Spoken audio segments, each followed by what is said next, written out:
दोस्तों,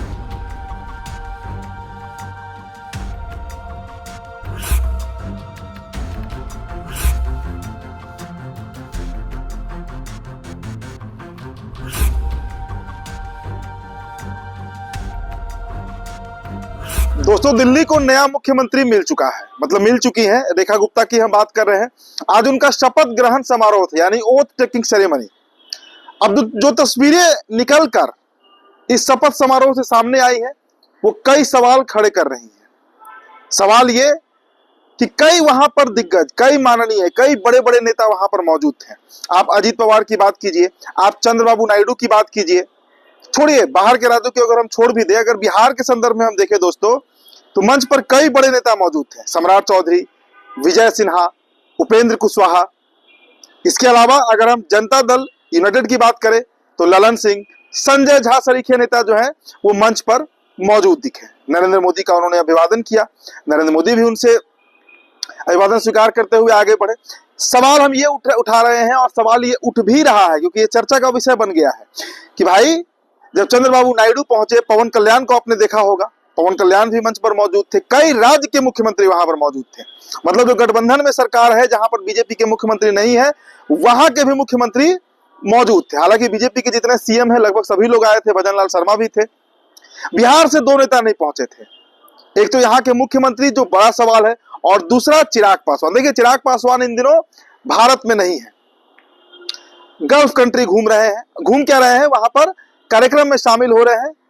वैश्विक कार्यक्रम है और फूड फेस्टिवल चल रहा है, उसमें चिराग पासवान जो है वो सम्मिलित हो रहे हैं। तो वो क्योंकि भारत में नहीं है, इसलिए वो सम्मिलित नहीं हुए, समझ में आता है।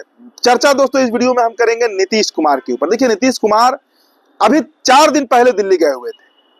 खबर आई कि गुड़गांव के साइड उनके एक निजी, उनके स्टाफ रहे हैं या कोई उनके नजदीकी व्यक्ति रहे हैं, जिनके पुत्री के विवाह में नीतीश कुमार शामिल हुए। वहां पर उनके पुत्र निशांत भी पहुंचे थे। प्रगति यात्रा को स्थगित करके, हालांकि कहा जा रहा है कि आज नीतीश कुमार का प्रगति यात्रा है, इसलिए नीतीश कुमार दिल्ली नहीं पहुंच पाए हैं, लेकिन 4 दिनों पहले उन्होंने अपना प्रगति यात्रा स्थगित कर दिया, 16 और 17 तारीख को। और दोनों दिन देखिए, जब वो निकले थे पटना से, तो लेसी सिंह की पुत्री का रिंग सेरेमनी अटेंड करते हुए दिल्ली गए। वहां पर एक शादी समारोह में शामिल हुए, और जो खबर थी, जो चर्चा थी कि नीतीश कुमार बीजेपी के शीर्ष नेताओं से मिल सकते हैं, लेकिन ऐसा कोई भी घटना नहीं घटा। नीतीश कुमार ना तो बीजेपी के शीर्ष नेताओं से मिले, और ना ही तो वे प्रधानमंत्री से ही मुलाकात की। अब आज को लेकर संशय बरकरार था, क्योंकि नीतीश कुमार को शामिल होना था। जो खबरें आई थी, नीतीश कुमार को ऑब्वियस ही बात है न्योता गया था, लेकिन नीतीश कुमार दोस्तों फिर से शामिल नहीं हुए हैं। और ये बहुत बड़ा सवाल है कि आखिर नीतीश कुमार भारतीय जनता पार्टी से दूरी क्यों बनाए हुए हैं। देखिए, बीजेपी की प्रचंड जीत, चाहे हरियाणा की बात कीजिए, आप महाराष्ट्र की बात कीजिए, या फिर दिल्ली की बात कीजिए, बीजेपी का डंका बज रहा है। जब 2024 का लोकसभा चुनाव परिणाम आया था, तो लगा था जैसे भारतीय जनता पार्टी जो है वो अब डाउनफॉल की तरफ है, यानी उसमें अब गिरावट आएगा ग्राफ में, और चुनाव हारने का सिलसिला शुरू होगा। लेकिन वो रिवर्स हो गया, और लोकसभा के बाद बीजेपी का परफॉर्मेंस अचानक से धमाकेदार रहा। 3 स्टेट्स फतह हुआ, हरियाणा, महाराष्ट्र और दिल्ली, और कोई ऐसे वैसे जीत नहीं हुई है, 2/3 बहुमत से, प्रचंड बहुमत से जीत हुई है। अब ऐसे में दोस्तों बिहार को लेकर अगर हम चर्चा करें, तो देखिए, बिहार में इन दिनों माथा फड़ा हुआ चल रहा है सीट शेयरिंग को लेकर। हमने आपको कई खबरें दिखाई हैं, कई बार आपको बताया है कि बिहार में सीट शेयरिंग एक बड़ा मसला बना हुआ है। जनता दल यूनाइटेड जो है वो 110 सीटों पर अड़ी हुई है, और बीजेपी भी 110 सीटों पर चाह रही है चुनाव लड़ना। ऐसे में जो गठबंधन दल के अन्य साथी हैं, चाहे आप लोजपा कहिए, उपेंद्र कुशवाहा की राष्ट्रीय लोक मोर्चा कहिए, या जीतन राम मांझी का हिंदुस्तानी अवाम मोर्चा कहिए, ये ऐसे गठबंधन दल हैं जो 23 सीटों में कॉम्प्रोमाइज करने को तैयार नहीं है। अब इसके लिए नीतीश कुमार कान ही नहीं दे रहे हैं, मतलब नीतीश कुमार सुनने को तैयार नहीं। और नीतीश कुमार का एक प्रेशर पॉलिटिक्स जो है वो भारतीय जनता पार्टी के ऊपर स्पष्ट रूप से देखने को मिल रहा है। आपको याद होगा, इसके पूर्व भी जब संजय झा के आवास पर भोज हुआ था, वहां पर भी नीतीश कुमार नहीं पहुंचे थे, पूरा एनडीए, बिहार एनडीए जो है वो पहुंचा था।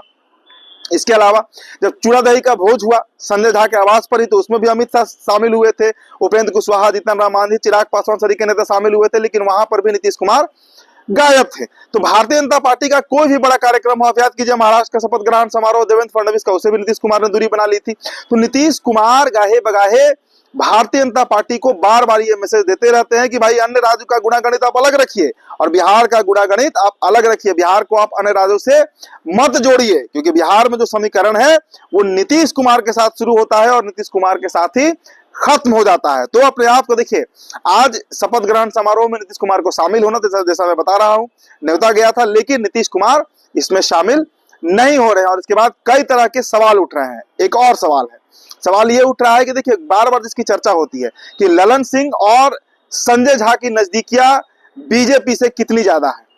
अब नीतीश कुमार शामिल नहीं हो रहे हैं। मैंने कहा ना कि नीतीश कुमार का दिल्ली का सारा कारभार जो है वो यही दोनों लीडर निभा रहे हैं। चाहे आप संजय कुमार झा की बात कीजिए या ललन सिंह की बात कीजिए, राजीव रंजन सिंह उर्फ ललन सिंह।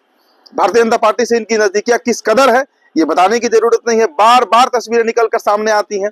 जुबान भी इन दिनों ये दोनों नेता जो है वो बीजेपी की ही बोल रहे हैं। तो ऐसे में जनता दल यूनाइटेड के ऊपर कई तरह के सवाल हैं।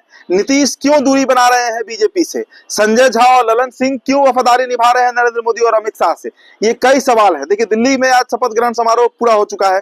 6 अन्य मंत्रियों ने, प्रवेश सिंह वर्मा के साथ साथ 5 अन्य मंत्री जो है उन्होंने शपथ लिया है।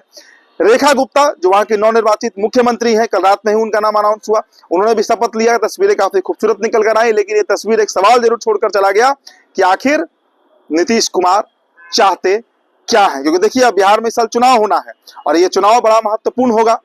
तो आखिरकार नीतीश कुमार की चुप्पी क्या कहती है? क्या बीजेपी से सीट शेयरिंग को लेकर बात नहीं बन रही है? बीजेपी से किस बात को लेकर तकरार है? ऐसे कई सवाल उठने लगे हैं। तो फिलहाल दोस्तों, इस रिपोर्ट में इतना ही। बहुत बहुत